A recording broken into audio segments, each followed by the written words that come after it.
आता तुम्हाला पुणेकर व्हायचंय का? जरूर व्हा, आमचे काही म्हणणे नाही. पण मुख्य सल्ला असा की पुन्हा एकदा विचार करा. अगदी आग्रह असेल तर मात्र कंबर कसून तयारी केली पाहिजे. आणि एकदा तयारी झाली की मज्जाच वेगळी. मी हे तुम्हाला सांगतो.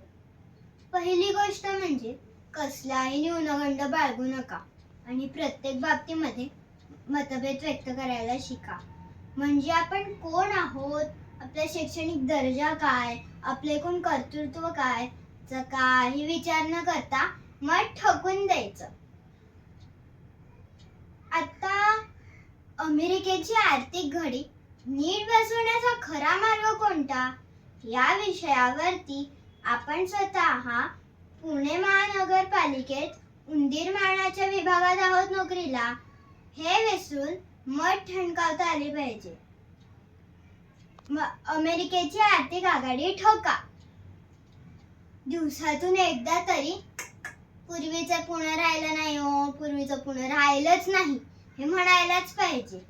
हे वाक्य म्हणायला वयाची अट नाही. इकडे म्हणजे 10 वर्षाचा मुलगा सुद्धा 40च्या अनुभवाचं गाठोडं असल्यासारखं ते 4 चौघांपुढे उघडत असतो. तर चायला आमच्या वेळी हे असं नव्हतं. हे वाक्य कॉलेज, कचेरी, ओंकारेश्वर, पेन्शनर मारुतीची टेकडी, मंडई, शिशुविहार इथे ऐकायला मिळतं. आमच्या वेळी हे असं नव्हतं. धन्यवाद.